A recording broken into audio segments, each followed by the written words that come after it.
Our first question is a general question, so any three of our panelists can answer, and it is, in what ways can we advance or move forward in research? What are some things you would say to the next generation of researchers?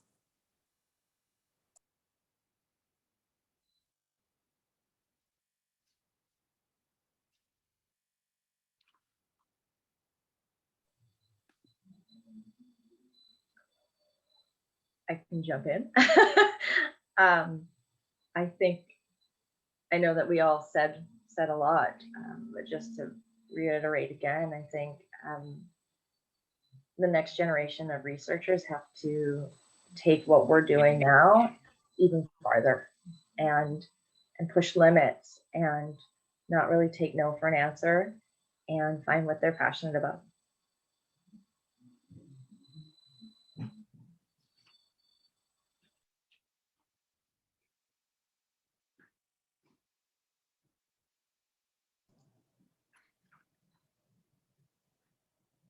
Okay, so I can take this question.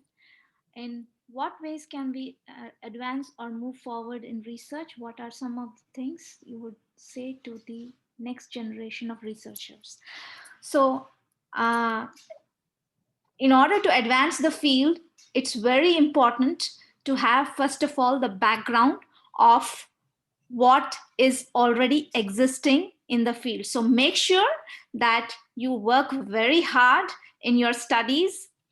First of all, you have to decide what you are passionate about and try out different things. And once you have decided what is it that you want to do in life, you need to have a very strong academic background in order to get into research.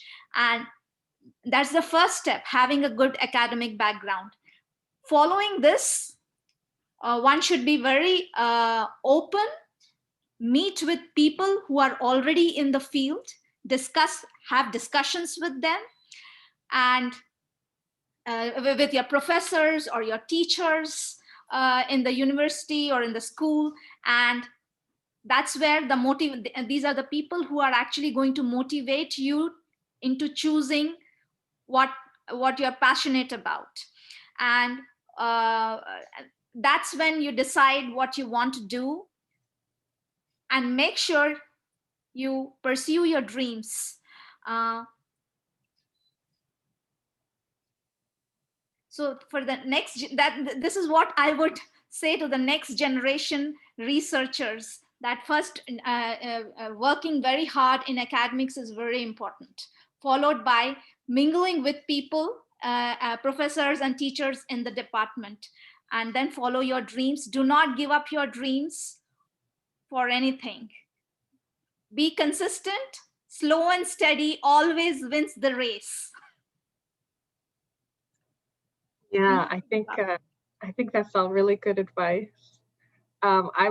I would add too, what we see in health research today, and maybe you notice this from kind of the diversity of methodologies that the three of us use and the ways that we study, is that I think more and more we're realizing that health and how we conceptualize and study and improve it is really multi-dimensional, right? And so, I think you don't want to say as a high school student or as a undergraduate in your first few years, well, I'm only interested in biology, so I'm only going to take biology, because you need chemistry to understand biology, and you need calculus to understand biology, and you need and I mean, Shannon is telling us about all these qualitative methods that very often in health research, we see that the qualitative, more talking with people in focus groups and trying to understand themes and motivations and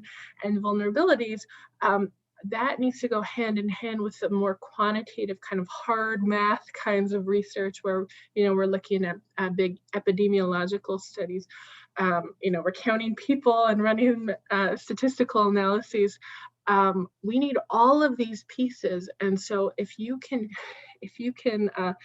kind of keep your education just a little bit broader and not get too narrow too quickly, that will help you to be better prepared for the way I think we realize today we need to do research, which is in a multi-sectoral, collaborative way. So we need to be individually a little bit more, I'd say, multilingual in terms of the different disciplines we can converse in and understand and read in, and also multidisciplinary in the research teams that we end up in. I think, I don't know that it's really been said explicitly, but I think all three of us have pointed to the fact that we have never done this research alone as a solo researcher. You're always part of a team. You've got to, maybe you have a supervisor, or maybe you are the principal investigator and you have other researchers who you work with. But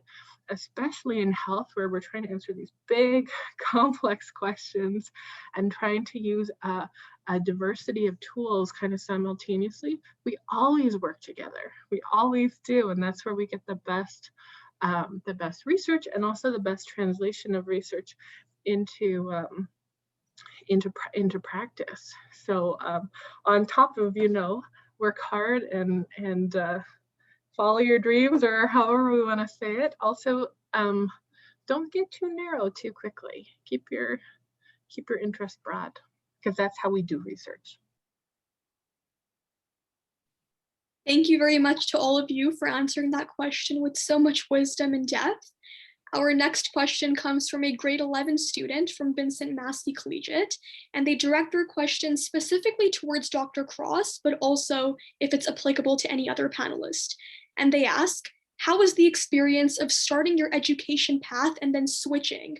How did you come to that decision, for example?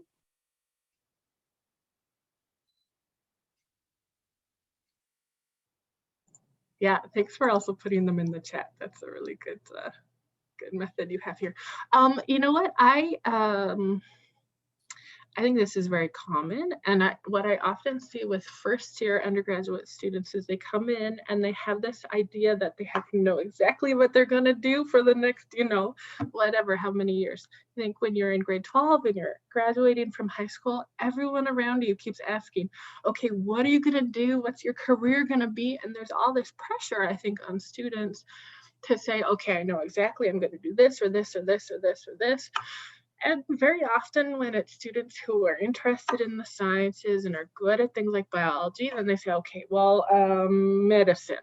And then their grandparents and their parents all say, oh, good, medicine, you're going to be a doctor, excellent. And for some students, that's really good. That's a wonderful thing. But most people don't become doctors, and that's perfectly great also. And so I think feeling a little bit more free to be able to say, these are my interests, and I think this is what I'd like to study, and I think I'm interested in this career path, but recognizing that there are lots of career paths that you don't know even exist, and staying open to where your interests lead you. Yeah, and being able to change your mind and broaden your perspective, I think, is a really important mindset to have, right? Kind of that growth mindset that sometimes we talk about. Changing your mind and shifting your educational path is actually a super normal thing to do. And many or most of us, I don't know. I don't want to speak for anyone else, but from conversations I've had with other people, even people who do become doctors. My husband is a physician, and I know even his, he has a degree in music and thought about business and did other things, and then did go into medicine eventually, and that was the right path for him. But we each have our own path, and we're all kind of figuring it out as we go too.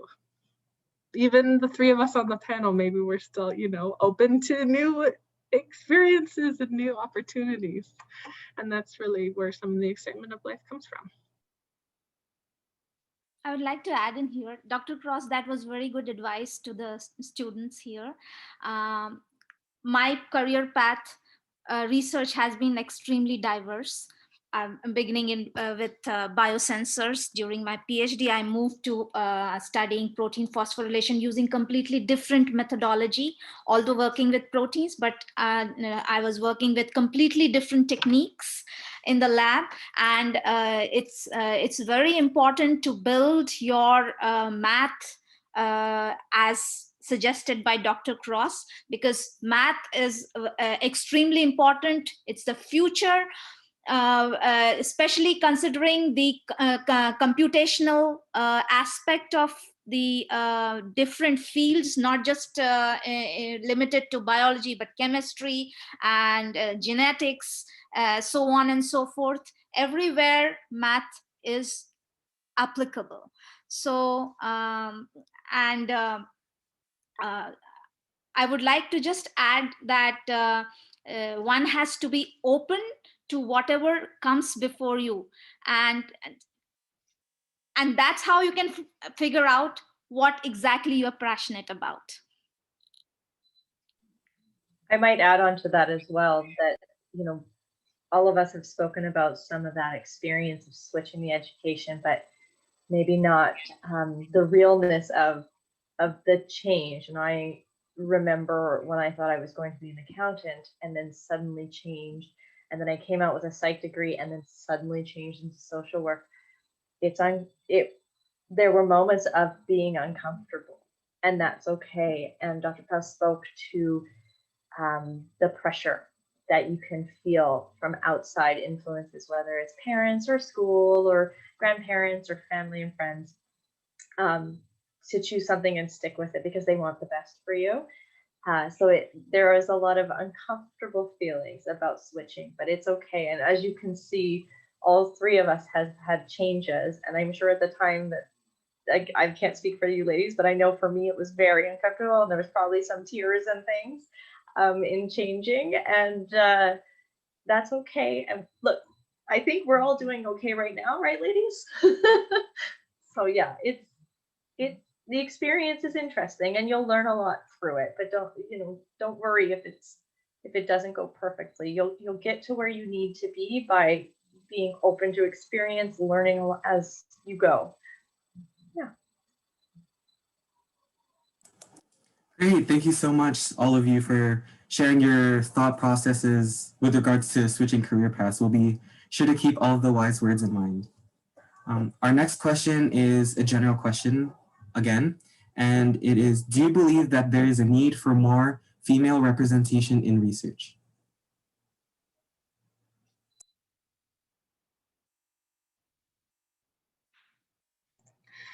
I think Shannon is probably the best position to answer this, but I would just say from my own experience, the more diversity we have in our research teams, the more ideas we have, and the more ideas we have in our group as we're working together, the better equipped we will be to meet all sorts of challenges that we can't even imagine now. And so it's not just like, we talk a lot about diversity today, and it's important to create space for people who belong to groups that in the past maybe haven't had as many opportunities to be part of the research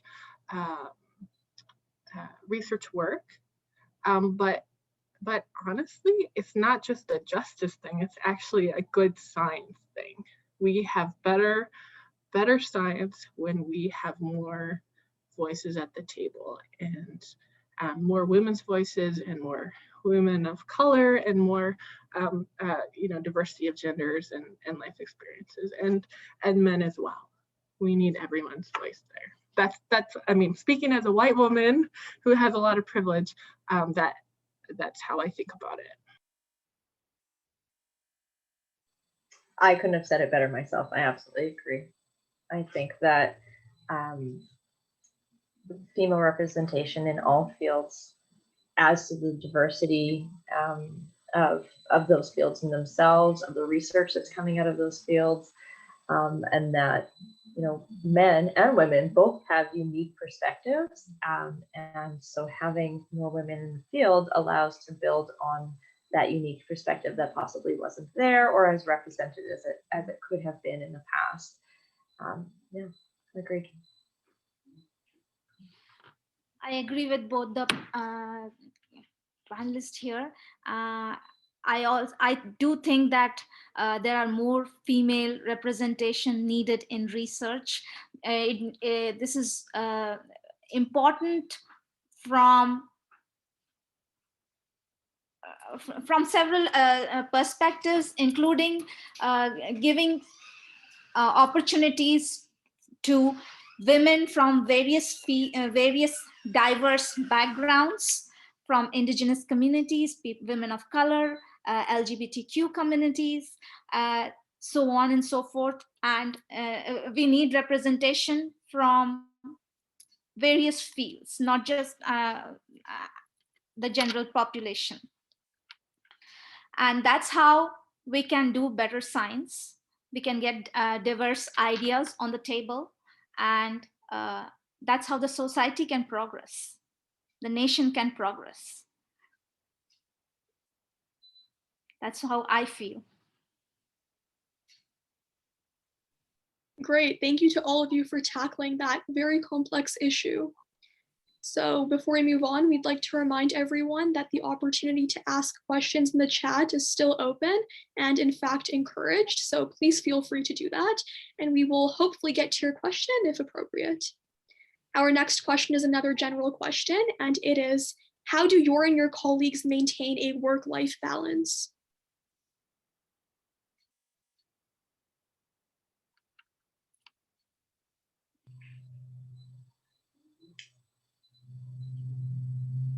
I think that's a difficult question to answer. I think that work-life balance is something we all strive for, and sometimes we do better than other days. I think for colleagues and myself, at least on our research team, we try and have very coordinated team meetings, and we make sure that we focus on assigning maybe tasks or methodologies or things to people who that's within their strengths. So, you know, we might have somebody who's very strong organizationally and with language, so they might handle more of the connections with research participants and organizing dates for interviews and things. We might have somebody who's very strong in communication, and so they might facilitate some of those interviews. I think it's about knowing where your team's strengths lie and making sure you've got the right people for the right jobs, and that can really help in keeping some of that balance and not having anyone feel too overwhelmed. In general, as somebody who works in research field but also owns their own business and has multiple locations that I'm running in between, work-life balance can be a challenge, but it is something that's essential to have in your life.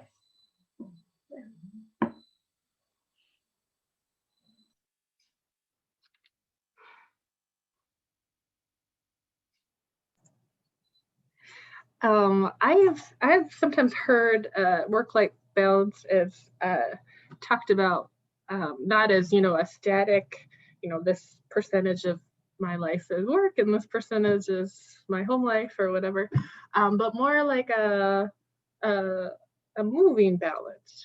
And I think, so I work as a university professor, and we have a very intense 2 semesters, or September, December, and then January to April, where, you know, we work a lot. I work, so I was in my office before we met today, working, marking and setting exams and trying to, you know, get a little bit of writing done as well. And it's very intense.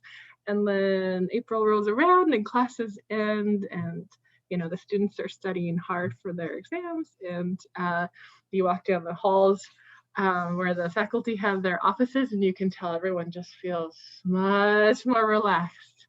And then the summer, you know, we're all working, but it's a different pace of life.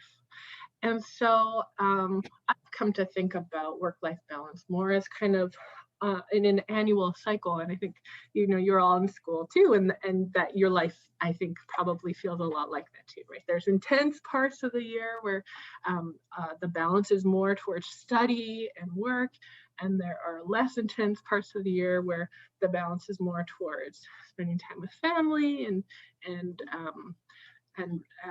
relaxing and recuperating from that hard work. And so I don't think, like, I don't want us to get caught up in this idea that, okay, I need to like have my compartments in my life set and they'll always be like this. I'm sure Shannon and Shailly, this is the same for you too. If you're writing grants or you've got a publication deadline or a project deadline, right? There are intense periods of work. But I think too, if you're maybe in the right work environment with the right colleagues who you feel supported by, and you're doing work that you find meaningful, it's gratifying to have those periods of intense work, right? You work really hard for a few weeks and you produce this beautiful paper or these statistical models, or, you know, you get through a term of classes, and then you get to relax, and that's very satisfying. So that's how I've come to think about it, and that's been very helpful for me. And I think for many or most of us, we do have these cycles in our work lives, and just recognizing this is a work heavy season and this is a relaxation season. In the summer, you know what, I don't feel bad when I roll into the office at 10 in the morning and I leave at 2 in the afternoon, and I go home and I, you know, read a novel or whatever, because I know, okay, September's going to come and I'm going to work 12-hour days, 7 days a week for a while, and this is part of the cycle too. That's so true, Dr. Krause, and I agree with what you said. And although every day is not the same, there are certain periods where, as Dr. Krause said, where we have much more intense and heavy work to do, that will meet deadlines. But having family life is also very important. Ensuring that I have a daughter, 9-year-old daughter. While I was an assistant professor at University of Winnipeg, I used to take her along with me. She used to sit in the office while I was at the office. So, my husband is also a professor. So all three of us, you would be in the office at times. Now, because of COVID-19, when things have all changed and we are working more from home, so life has become very different. My daughter goes to school, and she's still going physically to the school. So I have to ensure she reaches the school on time, comes back, and this is one good thing about, in the dark days of COVID-19, although it has impacted us so heavily, but one good thing is that we are working from home, and so I can attend to my family as and when needed. So it is more flexible that way. So that's one good thing about this period. I completely agree. In some ways, COVID-19 being at home has allowed us to get our work done in maybe a more efficient way, or change some of our schedules, or force some of us to take a bit more of that work-life balance that maybe we weren't really good at doing before. Just to add just some really practical pieces, know how to manage your time well. If that means scheduling an agenda, priority list making, that kind of thing, learn how to do that now.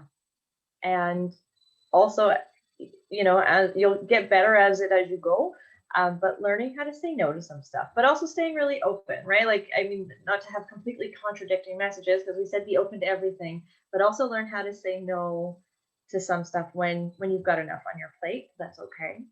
And when you do have time off, take it.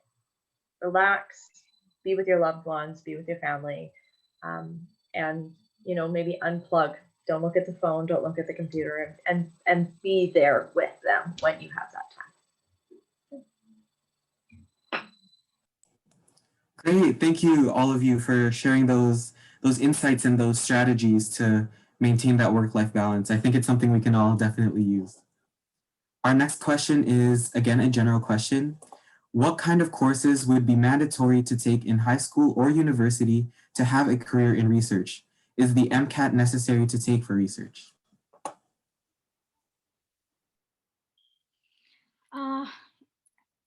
I can take this.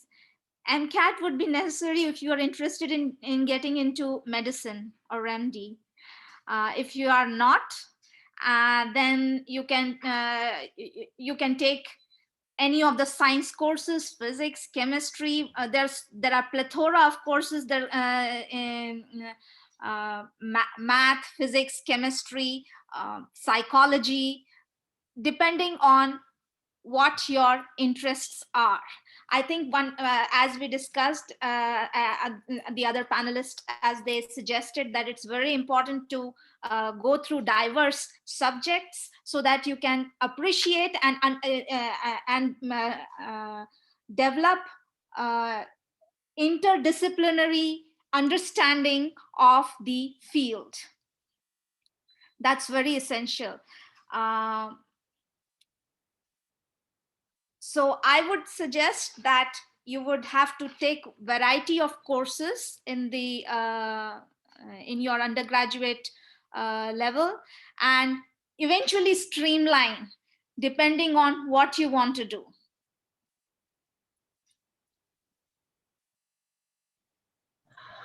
Yeah, that's a good. I'll answer kind of wearing my hat as a university professor.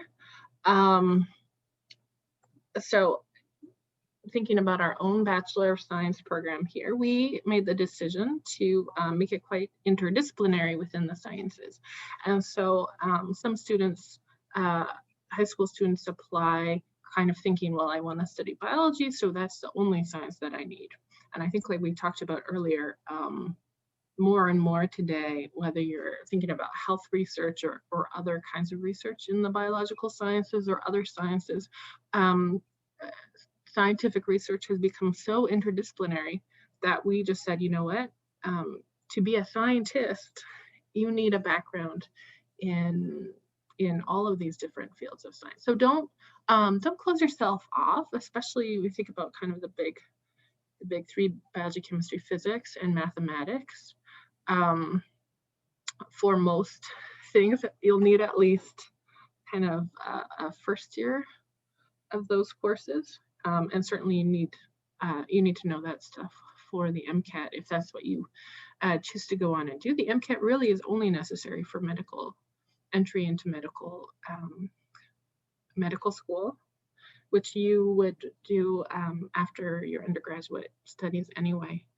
And so I'd say don't worry about the MCAT quite yet. You're not there yet. And there are lots of different avenues for getting into health research. And you see just 3 examples today with the 3 of us.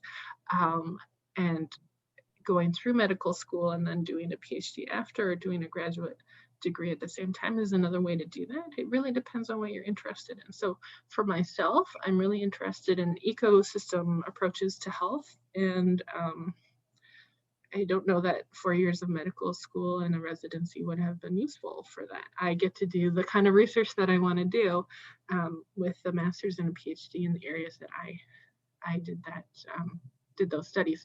So yeah, at this point, I would suggest you want to keep things kind of open for yourself. Don't get too narrow. And if you find that actually I don't really like my high school science courses at all, then maybe health sciences in more from a social science perspective. There's lots of important work going on in health research. Using social science qualitative methods that Shannon talked a little bit about. There are lots and lots of ways to get involved in health research. There's no one path. Thank you for all of your responses to that question. Going off of that, our next question is also a general question. As a high school student, how can we seek out mentorships and exposure to research?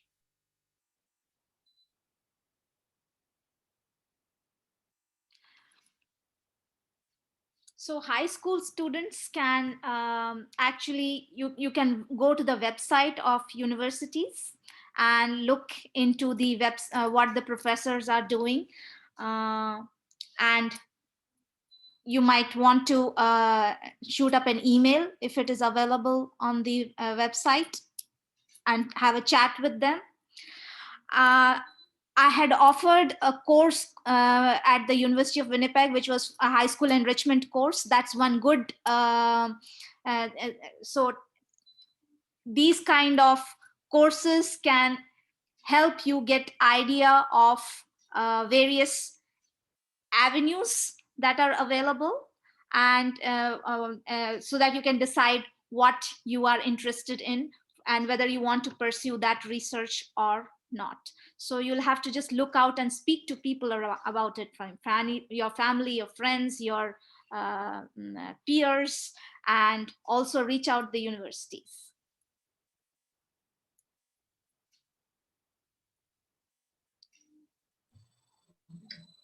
I completely agree. I think that if you reach out to the people that you know or make connections, even my own entrance into research, I wasn't in high school at the time, but it was through making connections and networking and meeting people and building relationships. And you can do that at any age. And I love the idea of, email somebody. There's so many people in these fields that would love to give you their experience and would love to talk to you. If there's something you're really interested in, chase it. And maybe that means emailing somebody out of the blue and saying, I love what you do. I'd love to meet with you. That's okay. Yeah, that's really good advice. I think sometimes we have this idea that, this person has all this experience and why would they ever want to talk to me? And actually, researchers love to talk about the research. They all do. They really do. We all do. So yeah, don't be afraid to do that.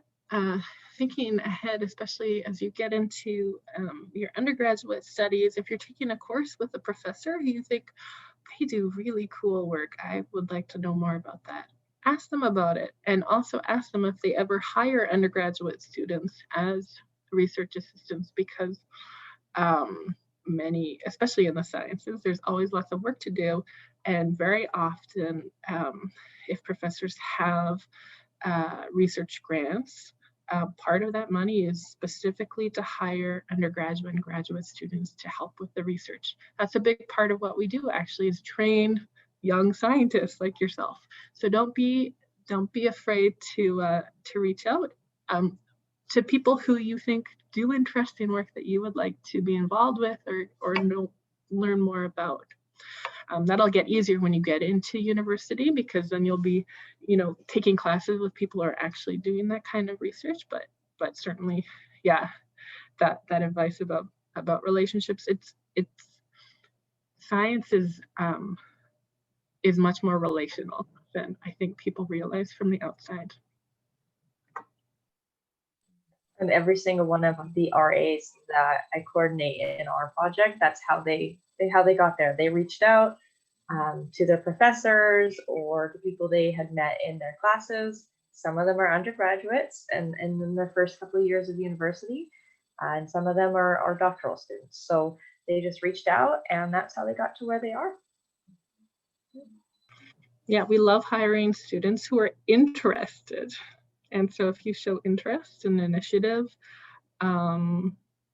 it helps if you're also a strong student.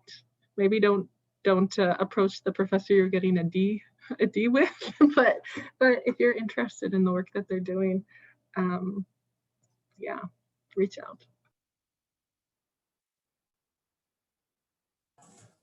Great, thank you all. Our last question is, again, a general question. It is, especially with research, there may be a lot of uncertainty when undergoing a new project. How do you deal with the failure of an unsuccessful project?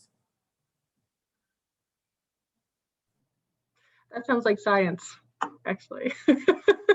There's a lot of trial and error in science. And we do a lot of what we call pilot studies. You do a little study to see if it's, your methods are going to work, or you have a big enough sample size or whatever. Failure is something that is part of the scientific process. And so it's something that you have to learn to kind of roll with. And you need to be flexible and adaptable. That actually a failed experiment is just more data about the phenomenon that you're interested in. If your methods don't work to measure or study that phenomenon, you've just learned something really important about that phenomenon. So I think, like, as a researcher, you need to kind of adjust your thinking about what is failure, and how do you learn from it. And sometimes failure is, not getting the big research grant you were hoping for. But I have a old supervisor who liked to tell, the story of the 3 or 4 years when his lab didn't have any NSERC funding, any big national funding. And he always looked, I wasn't a student then, this was many years before me, but he always reflected really fondly on that time. And he said, we did our most creative work then because we didn't have very much money. And so we really had to be creative and use our resources well. And so even that kind of failure can turn into something really productive and generative in research. So yeah, I think reframing what is failure, especially in research, is really important to be a successful researcher, because you're going to have experiments that don't work. That's just going to happen. Or you'll have study participants who don't respond the way you think and who don't show up, and there's going to be bad weather when you need to go out in the field. These things are all going to happen at some point if you're doing research. So don't be afraid of it. You're absolutely right, Dr. Krause. Failure in experiments during carrying out research work is very common, and it certainly tells something about the behavior of the system that you're studying. What it means is that that's how it is, and you just accept that, and you have to modify and come up with a different plan B. Try out something else. Make modifications to understand what you are trying to study. That's as simple as one can say. Just accept, and you need to modify your experimental system.